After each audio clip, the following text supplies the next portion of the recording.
তালপাতার সেপাই এটা কি শুধুই একটা খেলনা, নাকি এর সাথে জড়িয়ে আছে লোকজ সংস্কৃতি আর এক অমূল্য প্রবাদ? চলুন আজ সেই গল্পটাই জানা যাক। নমস্কার, আমি শ্রীমা, শ্রী ডান্স ক্রিয়েশনের পক্ষ থেকে নতুন একটা ভিডিওতে আপনাদের স্বাগত জানাই। অনুরোধ থাকলো আমার পুরো ভিডিওটা দেখার। তালপাতার সেপাই নামটা শুনলেই যেন ছোটবেলার এক টুকরো বাংলার ছবি চোখের সামনে ভেসে ওঠে। একসময় গ্রামের হাটে মেলায় তালপাতা তৈরি এই খেলনাটি ছিল ছোট শিশুদের কাছে দারুণ আকর্ষণের একটা বিষয়। সাধারণ তালপাতাকে দক্ষ হাতে কেটে ভাঁজ করে এমন ভাবে তৈরি করা হতো যাতে দেখতে লাগতো একেবারে ছোট্ট একটা সৈনিকের মতো, তাই এর নাম তালপাতার সেপাই।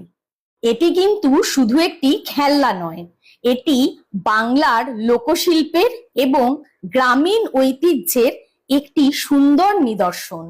আধুনিক প্লাস্টিকের যুগে এর ব্যবহার হয়তো অনেকটা কমে গেছে, কিন্তু এর সঙ্গে জড়িয়ে আছে আমাদের ঐতিহ্যের, আমাদের সংস্কৃতির এবং একসময় সরল জীবনযাত্রার স্মৃতি।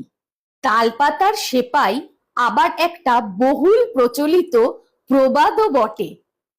সাধারণত এমন কাউকে বোঝাতে এই কথাটা ব্যবহার করা হয় যার বাহ্যিক সাজসজ্জা বা দম্ভ অনেক, কিন্তু বাস্তবে কার্যক্ষমতা এবং সাহস অত্যন্ত কম। অর্থাৎ দেখতে যেন বড় যোদ্ধা, কিন্তু কাজে কোনো ভূমিকা নেই। তাই আজও কথোপকথনে এই প্রবাদটি ব্যবহার করা হয়। একটি ছোট্ট তালপাতার খেলনা, কিন্তু এর মধ্যেই লুকিয়ে আছে ইতিহাস, লোকশিল্প, ভাষা আর জীবনের শিক্ষা। আমাদের উচিত এই ধরনের লোক ঐতিহ্যগুলিকে নূতন প্রজন্মের সামনে তুলে ধরার, যাতে তারা বুঝতে পারে আমাদের ঐতিহ্যের সৌন্দর্যটা ঠিক কোথায়। আচ্ছা, আপনার ছোটবেলায় তালপাতার সেপাই নিয়ে কোনো স্মৃতি কি আছে? যদি থাকে তাহলে অবশ্যই মন্তব্যে জানাবেন। জানাতে ভুলবেন না আমার ভিডিও কেমন লাগছে। যদি ভালো লাগে তাহলে লাইক, কমেন্ট, শেয়ার করে পাশে থাকবেন। ফলো করতে ভুলবেন না। অসংখ্য ধন্যবাদ আমার পুরো ভিডিওটা দেখার জন্য।